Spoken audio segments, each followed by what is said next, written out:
Allahu Akbar. Assalamualaikum warahmatullahi wabarakatuh.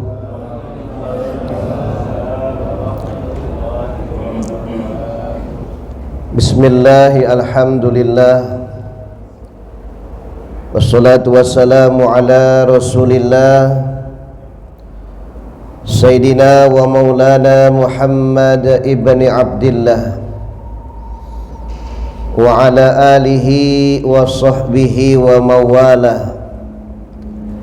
La hawla wa la quwwata illa billah, amma ba'du. Qalu subhanaka la ilma lana illa ma 'allamtana innaka antal alimul hakim. La hawla wa la quwwata illa billahil aliyyil azim. Bismillahirrahmanirrahim. Raditu billahi rabba wa bil islami dina wa bi Muhammadin nabiyyan wa rasula. Rabbi shrah li sadri wa yassir li amri wahlul 'uqdatam min lisani yafqahu qawli. Rabbi zidna ilma warzuqna fahma wa arinal haqqa haqqa warzuqna tiba'ah wa arinal batila batila warzuqna jatinabah. Allahumma anfa'na bima 'allamtana wa 'allimna ma yanfa'una wa zidna ilma warzuqna fahma. Allahumma aftah qulubana futuhal 'arifina was salihin. Inna fatahna laka fatham mubina. Nasrun minallah wa fathun qarib wa basyiril mu'minin. Rabbana atina fid dunya hasanah wa fil akhirati hasanatan wa qina adzaban nar. Walhamdulillahi rabbil alamin. Ma'asyiral muslimin, Bapak Ibu hadirin jamaah salat subuh Masjid Baitul Izzah yang insyaallah selalu dirahmati dan dimuliakan Allah Subhanahu wa ta'ala. Segenap para alimin ulama, para tuan-tuan guru, para kiai semuanya yang hadir, yang insyaallah selalu dirahmati dan dimuliakan Allah Subhanahu wa ta'ala. Alhamdulillah, berkat izin nikmat rezeki hidayah karunia Allah jualah, pada pagi hari yang cerah ini kita semuanya masih bisa bertemu, berkumpul, duduk bersimpuh di rumah Allah, mengharapkan ridha dan rahmatnya, melaksanakan salat subuh berjamaah. Semoga amal ibadah yang kita lakukan pada hari ini senantiasa mendapatkan rahmat dan ridha dari Allah Subhanahu wa ta'ala. Salawat dan salam tak lupa kita curahkan ke haribaan kita junjungan Nabi besar Muhammad sallallahu alaihi wasallam, kepada keluarganya, kepada para sahabatnya, dan insyaallah sampai kepada kita umatnya yang beriman hingga yaumil qiyamah. Amin ya rabbal alamin. Saudara-saudara kaum muslimin rahimakumullah, untuk mendapatkan keberkahan rahmat dari Allah, juga mendapatkan syafaat dari baginda Nabi besar Muhammad sallallahu alaihi wasallam, yuk mari sama-sama kita baca salawat tibil qulub. Allahumma salli wa sallim wa barik alaihi. Allahumma salli ala sayyidina Muhammadin tibbil qulubi wa dawaiha wa afiyatil abdani wa shifaiha wa nuril absari wa diyaiha wa ala alihi wa sahbihi wa sallim. Allahumma salli ala sayyidina Muhammadin tibbil qulubi wa dawaiha wa afiyatil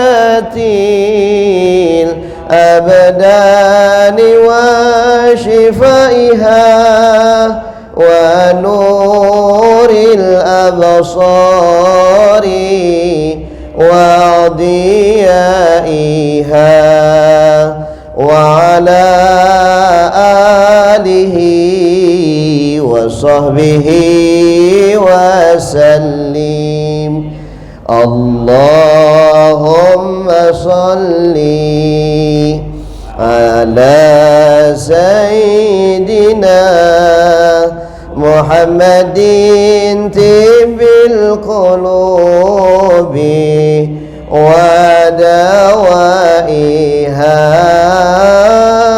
wa afiyatil abdani wa shifaiha wa nuril absari wa diyaiha wa ala alihi wa sahbihi wa sallim. Allahumma salli wa sallim wa barik alaihi wa ala alihi. Saudara-saudara kaum muslimin rahimakumullah, dalam kesempatan taklim yang singkat ini saya ingin menyampaikan satu tema, yaitu tentang keutamaan manusia. Sebagaimana Allah Subhanahu wa taala berfirman di dalam Al-Qur'an surah Al-Isra ayat 70. A'udzu billahi minasyaitonir rajim. Bismillahirrahmanirrahim. Wa laqad karramna bani Adam wa hamalnahum fil barri wal bahr wa razaqnahum minat thayyibat wa faddalnahum ala katsirin mimman khalaqna tafdila. Di dalam Al-Qur'an surah Al-Isra ayat 70, Allah Subhanahu wa taala berfirman, wa laqad karramna bani Adam, dan kami telah memuliakan anak Adam dan keturunannya. Wa hamalnahum fil barri wal bahri, dan kami sediakan untuk mereka kendaraan di daratan dan di lautan. Wa razaqnahum minat thayyibat, dan kami berikan mereka rezeki-rezeki yang baik.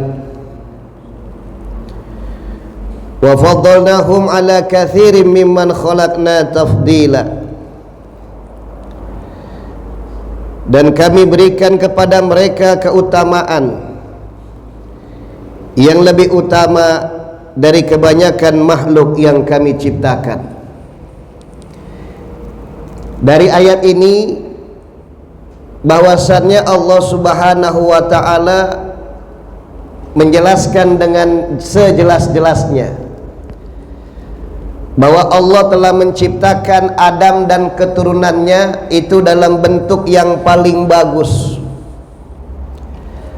Allah sediakan alam dunia ini lengkap untuk Adam dan keturunannya. Disediakan kita kendaraan di daratan, disediakan kita kendaraan di lautan. Allah berikan kita rezeki-rezeki yang baik, yang halal. Juga Allah berikan kesempurnaan kita makhluk yang paling bagus, fi ahsani taqwim, di dalam bentuk yang paling bagus, di dalam bentuk yang paling indah dibandingkan dengan makhluk-makhluk Allah yang lainnya.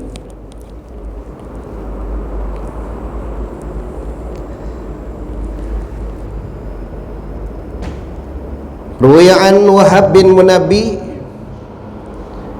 anna Nabi alaihi salatu wassalam qala, diriwayatkan dari Wahab bin Munabbi bahwasannya baginda Nabi besar Muhammad sallallahu alaihi wasallam bersabda,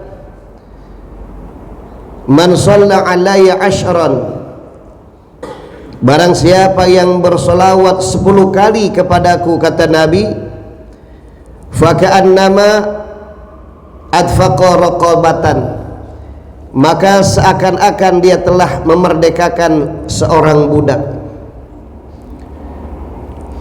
Ruwiya annahu Umar bin Ka'ab wa Abi Hurairah radhiyallahu ta'ala anhuma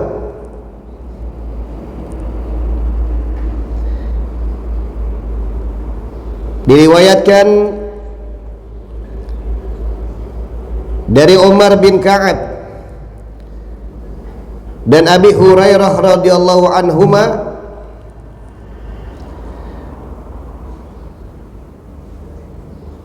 satu hari dakhalan ala Nabi alaihi salatu wasalam, maka satu hari Abu Hurairah dan Umar bin Ka'ab datang menghadap Rasulullah sallallahu alaihi wasallam ke rumah Nabi.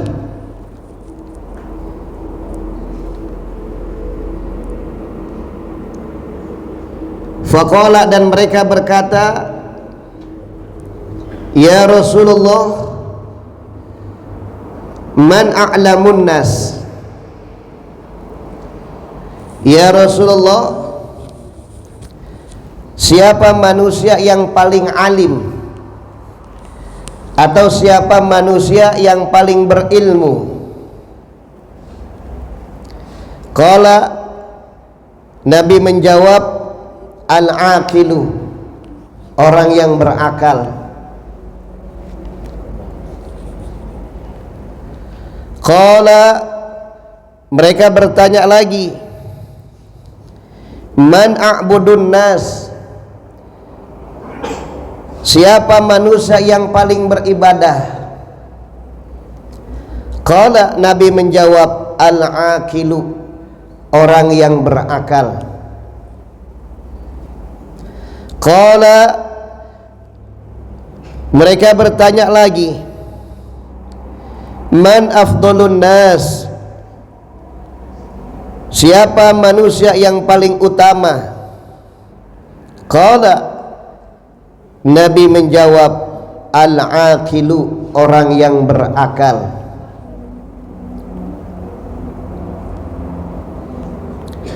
Likulli syai'in alatun, tiap sesuatu itu mempunyai alat.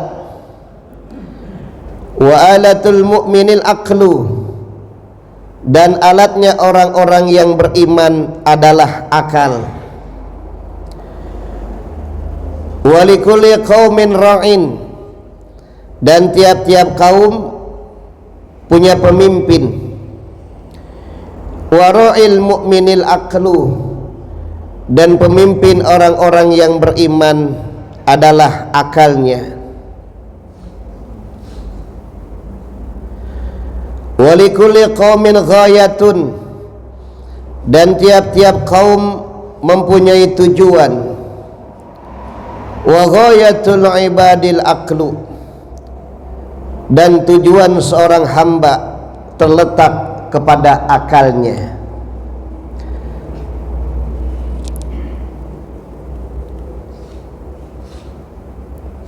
Saudara-saudara kaum muslimin rahimakumullah, yang paling utama Allah berikan kelebihan kepada manusia adalah manusia Allah kasih akal. Makanya sahabat Umar bin Ka'ab dan juga Abi Hurairah bertanya sama Nabi, siapa sih manusia yang paling utama? Rasul menjawab, akalnya. Siapa sih manusia yang paling berilmu? Rasul menjawab, al-aqilu, akalnya. Kenapa akal? Karena akal inilah yang membedakan manusia dengan makhluk yang lainnya.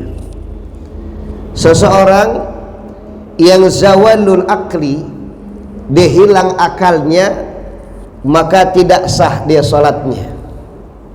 Maka orang yang sholat itu akalnya harus sehat, saudara. Kita melaksanakan pekerjaan, maka akal kita berpikir. Ini kelebihan manusia dibandingkan makhluk Allah yang lainnya. Allah ciptakan manusia punya akal, Allah ciptakan manusia punya syahwat atau nafsu. Beda sama malaikat, saudara. Malaikat Allah ciptakan enggak punya nafsu. Malaikat makhluk Allah yang paling nurut. Makanya enggak pernah kita dengar ada malaikat ngelawan kepada Allah, membangkang terhadap perintah Allah. Kenapa? Karena malaikat ditugaskan tunduk dan patuh kepada Allah. Malaikat enggak punya nafsu. Malaikat cuman Allah kasih akal. Juga beda sama binatang. Binatang enggak Allah kasih akal, binatang cuman punya nafsu. Manusia berada di tengah-tengahnya. Manusia punya akal, juga manusia punya syahwat atau nafsu.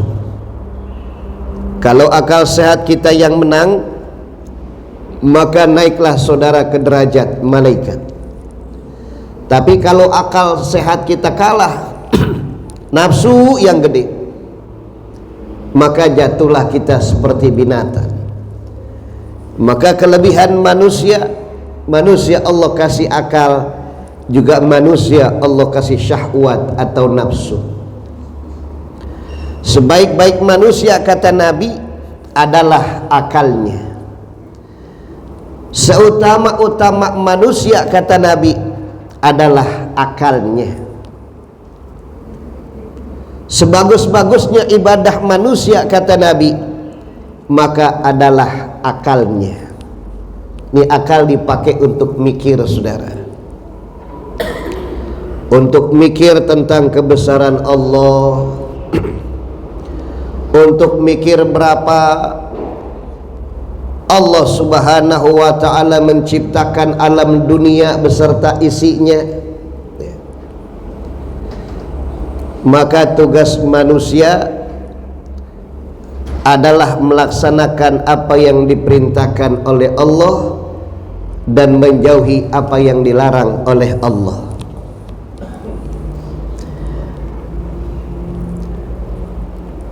Wa qala Nabi sallallahu alaihi wasallam, khuliqul hasanu sittati aqsamin. Kebaikan itu diciptakan dari 6 bagian.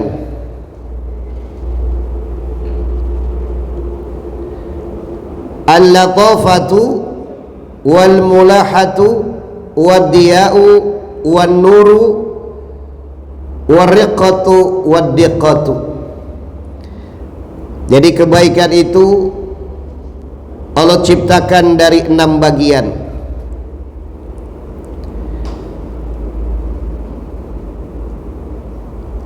Al-latafatu wal mulahatu, itu halus, indah, pokoknya yang namanya kebaikan, yang baik-baik berarti yang bagus-bagus. Wadiya'u wan nuru, cantik, cahaya.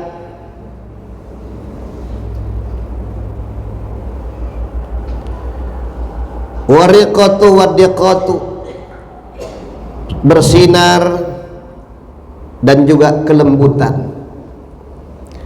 Jadi segala sesuatu yang baik-baik itu pasti yang enak-enak, saudara. Cakep, indah, lembut, cahaya, cantik. Itu segala sesuatu yang indah-indah, yang baik-baik. Manusia, ada manusia sudah cakep, akhlaknya baik, tutur katanya juga baik, kalau ngomong adem, nggak pernah nyakitin orang. Maka itu segala sesuatu yang identiknya dengan yang baik-baik. Ada juga ada orang yang nggak pernah ngomong, Pak, cuma sekali ngomong nyakitin.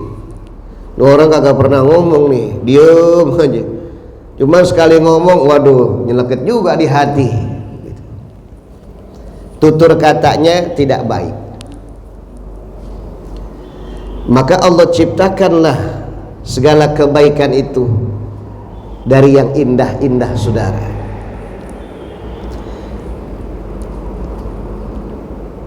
Allah ciptakan manusia lengkap, nggak ada satu kekurangan apapun. Saudara melaksanakan ibadah kepada Allah, ya, kita melaksanakan ibadah sholat, saudara, Allah berikan banyak kemudahan. Kemudahan yang Allah berikan kepada hambanya yang akan melaksanakan ibadah. Tidak ada yang namanya ibadah Allah bikin susah, nggak ada. Cuma kadang-kadang kita manusianya sendiri yang bikin ibadah itu jadi susah dan sulit. Padahal agama nggak pernah memberatkan. Agama selalu memberikan kemudahan dan keringanan. Agama tidak pernah memberatkan hambanya untuk melaksanakan ibadah, enggak. Tapi juga jangan mentang-mentang agama mempermudah kita bikin mudah. Makanya kunci kehidupan alam dunia ini itu bagaimana kita memahami hati kita. Allah yang maha membulak-balikan hati manusia. Ada orang yang menurut kita keras, ini orang keras banget nih romannya. Tapi kalau Allah bikin orang itu jadi lembut, maka enggak ada yang susah bagi Allah. Innama amruhu idza arada syai'an ayyakula lahu kun fayakun. Jadi tidak ada yang susah bagi Allah. Menurut kita susah, tapi menurut Allah nggak susah, gampang-gampang aja. Saudara-saudara kaum muslimin rahimakumullah, hakikatnya kita hidup di alam dunia ini untuk mengisi saudara. Saudara melaksanakan ibadah sholat syariat, tapi bagaimana aplikasinya, prakteknya, apa yang kita laksanakan sholat kita, apakah sudah benar-benar kita lakukan dengan baik apa belum? Karena di dalam melaksanakan ibadah sholat bukan cuma sekedar saudara mengucapkan takbir saja, bukan cuma sekedar mengucapkan rukun qauli saja, Tapi yang terpenting adalah bagaimana rukun qalbinya kita makrifat kepada Allah. Bukan cuma sekedar mengucapkan takbir Allahu Akbar, tapi bagaimana rukun qalbinya hati kita makrifat kepada Allah Subhanahu wa ta'ala. Makanya orang yang melaksanakan ibadah sholat itu godaannya besar, saudara. Orang yang akan melaksanakan ibadah sholat itu godaannya berat kalau kita tidak membiasakannya. Tapi kalau saudara membiasakan sholat itu, maaf, seperti kita makan, saudara. Kalau saudara enggak makan, maka saudara lapar. Jadikanlah sholat itu satu kebiasaan buat kita seperti kita makan. Kalau kita enggak sholat, saya enggak sholat, maka saya dosa. Sama dengan saudara, kalau saudara tidak minum, maka saudara akan haus. Kalau saudara tidak makan, maka saudara lapar. Itulah ibadah sholat kita. Walaupun memang tidak mudah, tapi kalau kita sudah terbiasa, enggak ada yang susah. Kan 3 cara tuh iblis menggoda manusia. Yang pertama, dibuatlah orang itu mengulur-ulur waktu sholatnya, ya. Diulur aja. Lagi asik ngobrol nih, ntar aja dulu dah. Baru juga azan, nanggung. Baru juga qomat, tar. Baru rakaat pertama, nanti. Terus tahu-tahu masuk waktu asar, mengulur-ulur waktu sholatnya. As-salatu ala waktiha. Karena kita sholat nggak lama, saudara. Kita sholat nggak lama.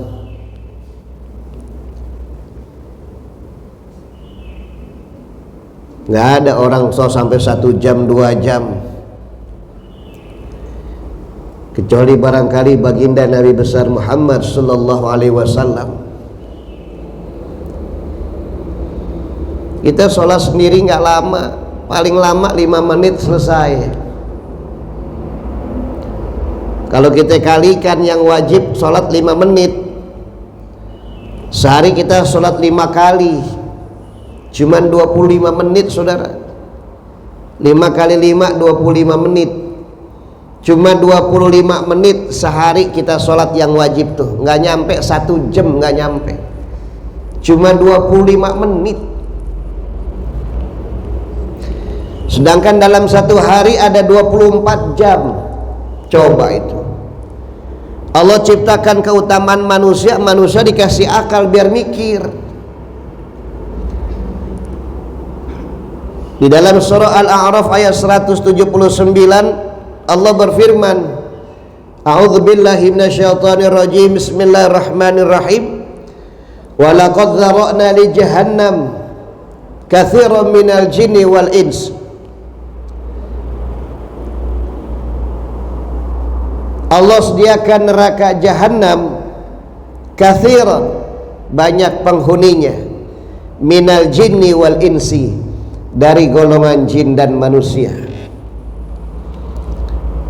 Jadi neraka udah Allah cipta ini, isinya banyak golongan jin sama manusia. Lahum qulubun la yafqahuna biha. Kenapa banyak jin sama manusia? Lahum qulubun la yafqahuna biha. Mereka punya hati, tapi hati mereka tidak dipakai untuk memahami kebesaran Allah. Walahum a'yunun la yubsiruna biha. Dan mereka punya 2 mata, tapi mata mereka tidak dipakai untuk melihat kebesaran Allah. Walahum adhanun la yasma'una biha. Dan mereka punya telinga, tapi telinga mereka tidak dipakai untuk mendengar ayat-ayat Allah. Ulaika kal an'am, maka mereka seperti binatang ternak. Balhum adall, bahkan lebih hina dari itu. Ulaika humul ghafilun, mereka adalah orang-orang yang rugi. Allah sudah menyediakan sorga, Allah sudah menyediakan neraka. Yang baik-baik maka identik dengan sorga, yang tidak baik, yang jahat-jahat, yang buruk maka identik dengan neraka. Allah sediakan neraka, isinya banyak dari golongan jin sama manusia, saudara. Depan kita manusia nih, wujud disebut manusia karena ada jasad, ada ruh. Itu manusia, Pak.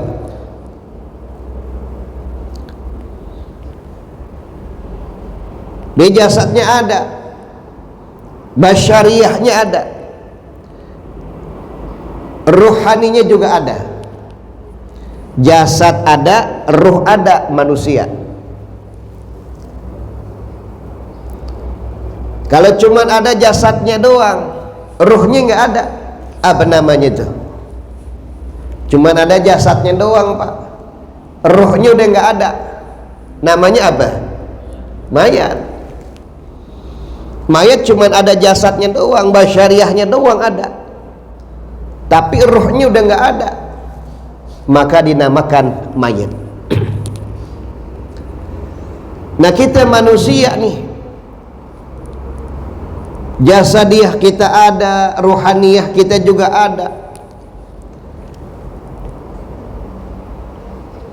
Makanya yang harus diperhatikan bukan cuman jasad kita doang, saudara. Ruhani juga penting, ruh juga penting, karena nanti yang diambil oleh Allah adalah ruh kita. Maka ada bahasa namanya siraman rohani. Nah, ini bagian daripada salah satu siraman rohani. Rohani kita, roh kita harus disiram. Orang-orang yang hatinya keras, dia punya akal, kemudian tidak dipakai akalnya, dia punya mata, matanya tidak dipakai untuk melihat kebesaran Allah. Dia punya kuping, dia punya telinga, tidak dipakai untuk mendengar ayat-ayat Allah. Ulaika kal an'am, maka mereka seperti binatang ternak, nggak jauh beda ke binatang. Dikasih akal nggak mikir, dikasih mata nggak bisa melihat, dikasih kuping tidak bisa mendengar. Inilah yang ibarat satu pepatah mengatakan, punya mata seperti buta, punya kuping seperti budak. Punya mata seperti orang buta, punya kuping seperti orang budak atau tuli. Cuman jasadnya doang aja manusia. Maka yang harus disentuh bukan cuman jasmani doang, rohani juga penting, karena nanti yang diambil adalah rohani kita oleh Allah. Ada orang yang hatinya keras, oh barangkali rohaninya kurang disiram. Ini alhamdulillah, masjid kita Baitul Izzah, subhanallah, siraman rohaninya terus, Sabtu dan Ahad terus, setiap hari terus taklimnya. Setiap hari kita taklim, setiap hari kita ngaji, saudara baca Quran, maka itu bagian daripada siraman rohani kita. Jangan cuma jasad doang diperhatikan, rohani juga batinnya harus diperhatikan. Makanya ada orang yang sehat jasmani, sehat rohani, udah enak dah. Kalau orang sehat jasmani dan rohani, maka akalnya berpikir enak, saudara. Kalau sakit jasmani, orang bisa lihat, wah kayaknya dia sakit deh. Kenapa? Dari jasmaninya, jasadnya kelihatan. Tapi yang nggak kelihatan itu kalau sakit rohani, itu yang bahaya. Biasanya orang yang sakit rohani, orang itu tidak tahu kalau dia sakit. Tapi kalau sakit jasmani, orang itu bisa merasakan. Saudara sakit gigi ngerasain, aduh sakit. Udah sakit gigi, pala puyeng, duit kagak megang, udah puyeng dah tuh. Udah komplit dah. Itu penyakit jasad jasmani kita. Saudara pala puyeng berasa oleh diri kita. Orang kalau sakit gigi kan sakit semuanya pak. Udah gigi sakit, pala puyeng, mata kunang-kunang, lemes badannya, pengen tiduran aja. Berbagai macam penyakit-penyakit jasmani kita bisa ngerasain.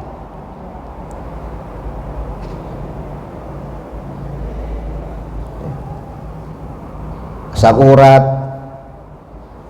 kolesterol, ya, gula, itu jasmani pak. Penyakit badan kita nih, kita bisa merasakan. Yang parah kalau orang sudah kena penyakit rohani, orang itu nggak bisa merasakan. Apa contohnya?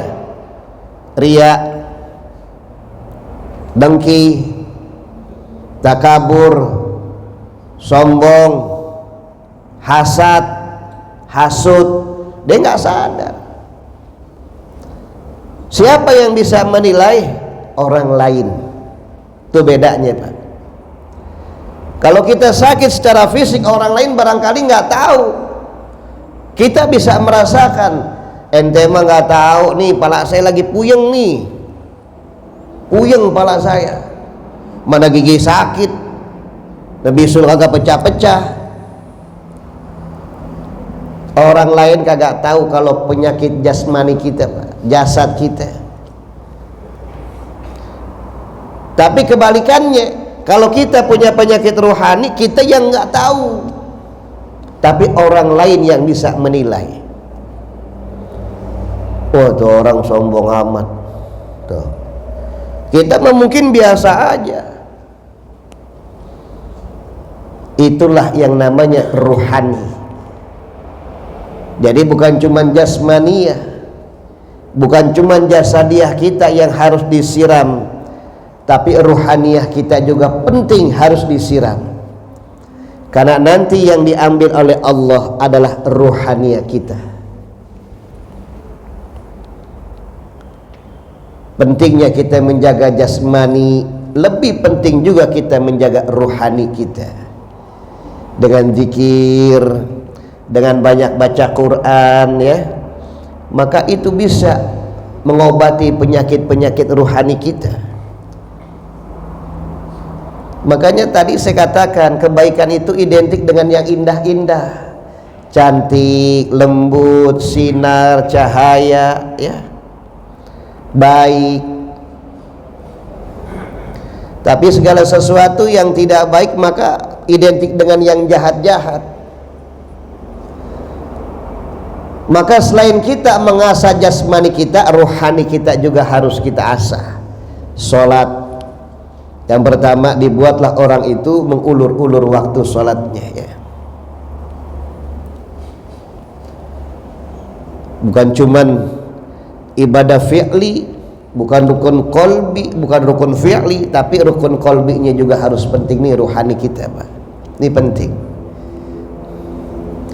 Ibarat pohon pak, bapak punya pohon bagus di rumah, cakep tuh pohon, tapi bapak nggak siramin pakai air, itu pohon tanaman tidak bapak siram, maka makin lama itu pohon akan layu.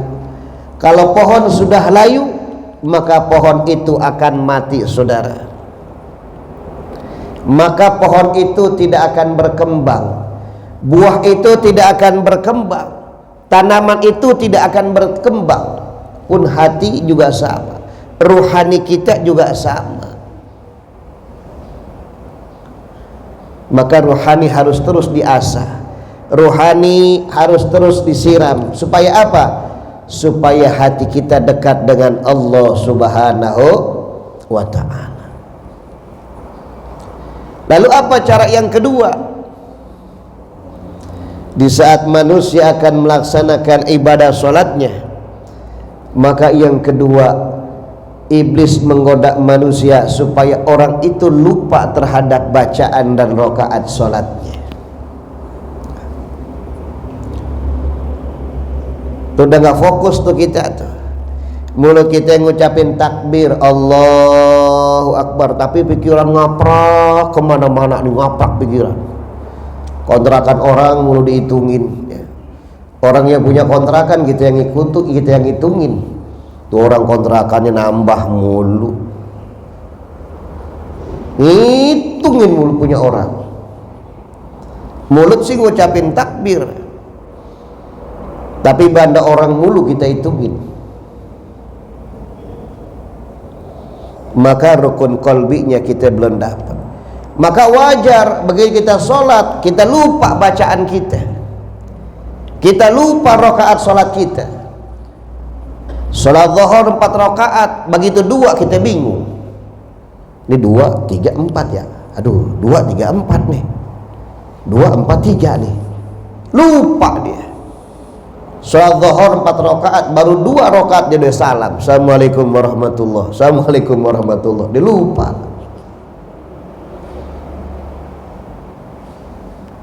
Kenapa?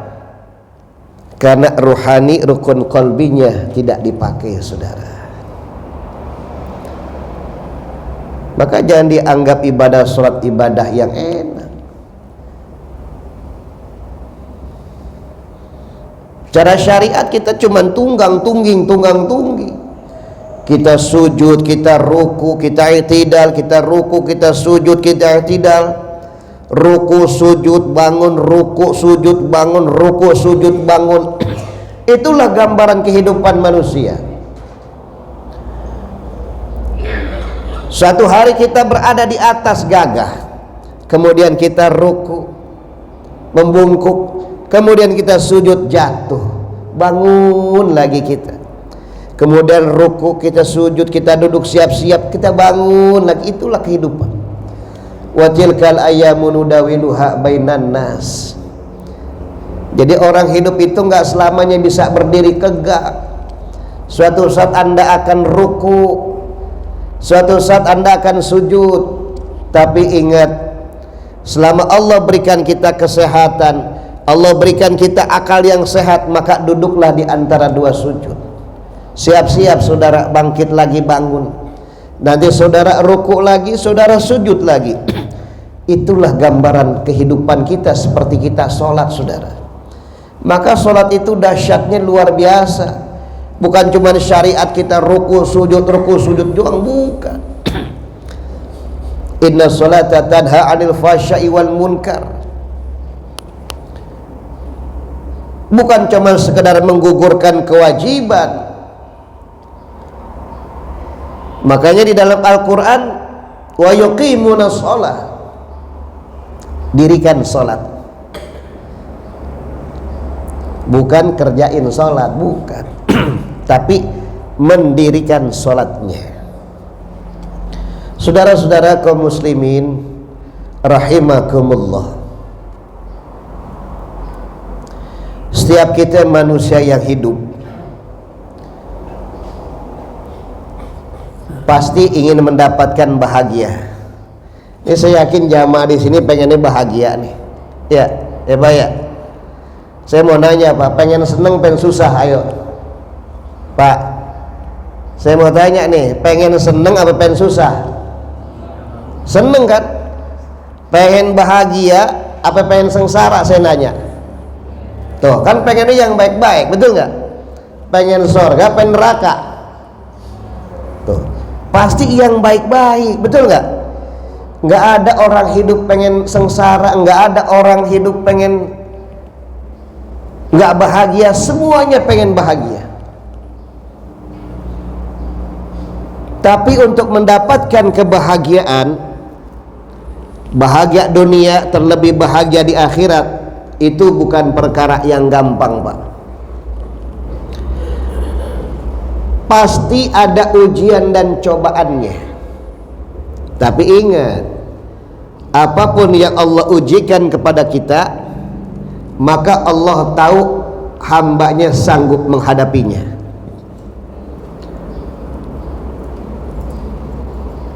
La yukallifullahu nafsan illa wus'aha. Dan tidaklah sekali-kali Allah membebani kepada seseorang ujian di luar batas kemampuannya. Jadi kalau sekarang Allah berikan ujian kepada kita, maka yakinlah bahwa Allah tahu hambanya sanggup menghadapinya. Ini ujian kita kan beda-beda, Pak. Coba dah, di segini banyaknya jamaah pasti ujiannya beda-beda semuanya. Betul nggak? Macam-macam ujian dari Allah. Ada yang diuji rumah tangga, diuji suami, diuji istri, diuji anak, diuji ekonomi. Ada yang diuji keluarganya, ada yang diuji pangkatnya, ada yang diuji dagangannya. Seorang pemimpin diuji jabatannya, pimpinannya. Seorang kaya diuji hartanya, orang fakir diuji kemiskinannya. Ulama diuji ilmu dan keikhlasannya, pebisnis diuji bisnisnya, pedagang diuji dagangannya. Sesuai dengan apa yang kita lakukan. Ini lakon kita adanya di mana? Saudara lakonnya seorang pedagang, maka ujiannya pasti dagangan. Saudara lakonnya seorang pejabat, maka ujiannya adalah jabatan saudara. Saudara lakonnya orang kaya, maka ujiannya harta tuh.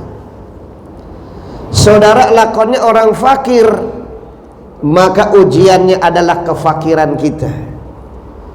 Saudara lakonnya sebagai ulama, maka ujiannya adalah ilmu dan keikhlasannya. Semuanya diuji. Nggak mungkin orang kaya duitnya banyak saban hari ngitung duit diuji kemiskinan, kagak mungkin. Ada orang kaya duitnya banyak, Pak, saban hari ngeluh susah mulu, ya kan? Bingung nih makan besok pakai apa ya? Lah megang duit. Juga nggak mungkin orang fakir yang nggak punya duit diuji dengan hartanya, nggak mungkin. Semuanya sesuai dengan lakon yang kita lakukan di alam dunia.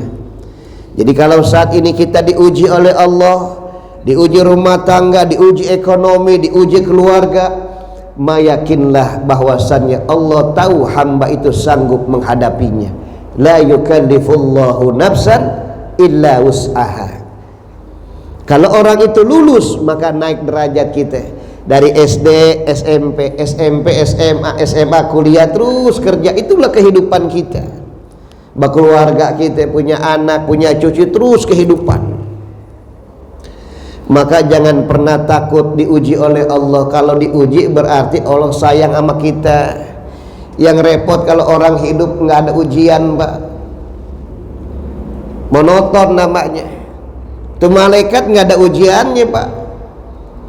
Malaikat nggak Allah kasih ujian. Kenapa? Malaikat mah makhluk Allah yang paling nurut. Nah manusia dikasih ujian. Nih dikasih akal, al-aqlu.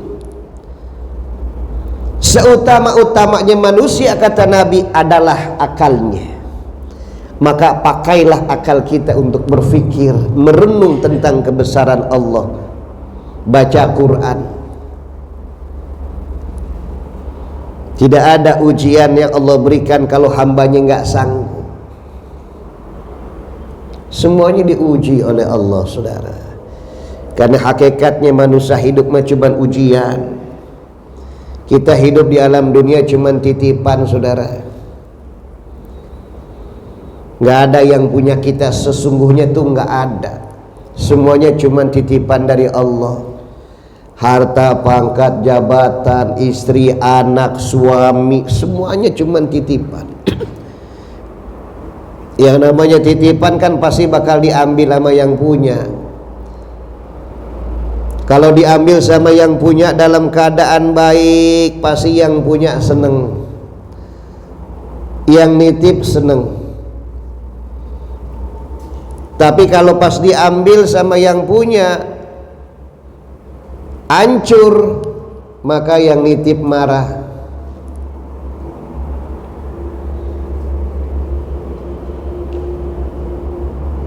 Karena orang hidup itu bukan cuma di alam dunia. Ini manusia hidup bukan cuma di alam dunia. Nanti ada alam kubur, ada alam akhirat. Semuanya nanti bakal diminta pertanggungjawabannya oleh Allah Subhanahu wa taala tentang apa, lakon apa yang ada di dalam kehidupan kita.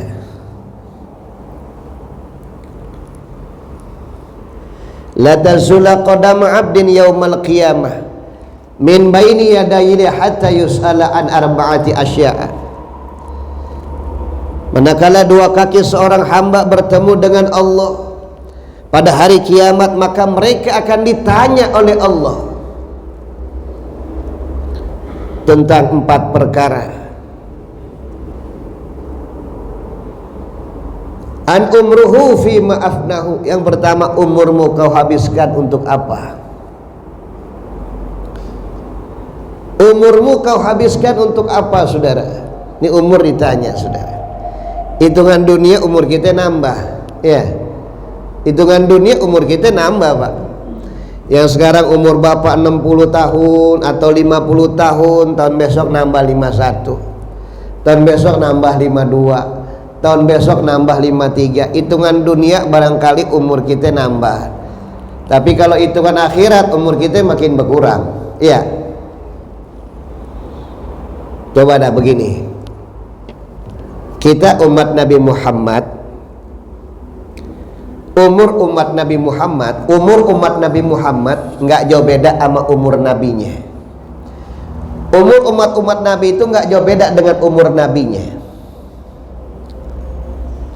Umur umat Nabi Muhammad itu antara 60 sampai 70 tahun kata Nabi.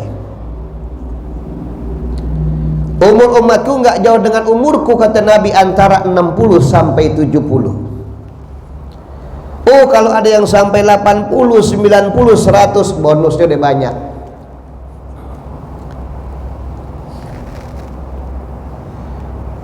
Wa man nu'amirhu nunakisu fil khalqi afala yaqilun.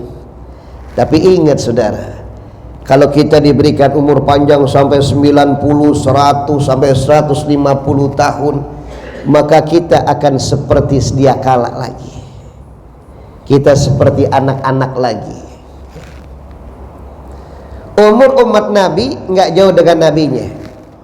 Taruhlah Rasul wafat usia 63 tahun. Ini kita umur Nabi nih. Saya mau nanya, kira-kira kalau umpama kita umat Nabi Muhammad, umur kita sama nih sama Nabi wafatnya, saya mau nanya, enak apa kagak, Pak? Hah? Ayo, mau jawab enak, takut ya kan? Ayo dah. Taruh dah, umpamanya umur umat Nabi Muhammad sama sama Nabi, wafatnya sama 63 tahun, semuanya rata, semua 63 tahun. Enak apa kagak kira-kira, Pak? Enak-enak kagak enak, Pak ya? Iya. Yang kalau sekarang umurnya nih habis sholat subuh umurnya 60 tahun, 3 tahun lagi, Pak. Nih yang lagi sholat subuh nih, habis sholat subuh umurnya sekarang udah 62 tahun 11 bulan. Sebulan lagi, nggak usah pantang-pantangan dah makan ya kan? Udah hajar aja dah, ngapa? Sebulan lagi mati gua. Cuman kan umur nggak begitu, ya. Maut nggak begitu. Rahasia Allah. Karena syarat mati tidak harus tua, syarat mati tidak harus sakit. Ada orang yang sehat, tiba-tiba meninggal. Ada orang yang sakitnya lama, sehat. Yang sehat meninggal duluan. Itulah kehidupan dan itulah kematian. Semuanya misterius problem, misteri dalam kehidupan kita. Oleh karena itu, saudara-saudara yang dirahmati Allah Subhanahu wa taala, maka hendaklah kita banyak mensyukuri nikmat yang Allah berikan, terlebih lagi nikmat kita menjadi manusia dan nikmat kita menjadi umat Nabi Muhammad sallallahu alaihi wasallam. Itu yang paling utama dan itu yang paling untung buat kita. Karena kata Nabi, musibah yang paling besar nanti yang akan melanda umatku wa yakhrujuna minad dunya bighairi iman, akan keluar kita dari alam dunia tanpa kita bawa iman. Na'udzubillah. Semoga Allah Subhanahu wa taala jadikan kita sebagai hamba-hamba yang istiqamah dalam ibadah, manakala Allah cabut nyawa kita dalam keadaan husnul khatimah. Amin ya rabbal alamin. Al-Fatihah. A'udzu billahi minasyaitonir rajim. Bismillahirrahmanirrahim. Alhamdulillahi rabbil alamin arrahmanir rahim maliki yaumiddin. Iyyaka na'budu wa iyyaka nasta'in. Ihdinas siratal mustaqim. Shiratal ladzina an'amta 'alaihim ghairil maghdubi 'alaihim waladdallin. Amin. Astaghfirullahal azim, astaghfirullahal azim. Allahumma shalli ala sayidina Muhammad wa ala ali sayidina Muhammad. Allahumma bihaqqil Fatiha wa syiril Fatiha wa bi syafa'atil Fatiha wa bi qaramatil Fatiha wa bil hidayatil Fatiha. Ya farijal ham ya kashifal gham ya man li 'abdi yaghfir wa yarham ya dafi'al bala ya Allah wa ya dafi'al bala ya Rahman wa ya dafi'al bala ya Rahim. Dawahum fiha subhanaka Allahumma wa tahiyyatuhum fiha salam wa akhir da'wahum alhamdulillahi rabbil alamin. Mari sama-sama kita tutup dengan doa kafaratul majlis. Bismillahirrahmanirrahim. Subhanakallahumma wa bihamdika asyhadu an la ilaha illa anta astaghfiruka wa atubu ilaik. Terima kasih, itu yang dapat saya sampaikan. Wallahu a'lam bishawab. Wassalamualaikum warahmatullahi wabarakatuh.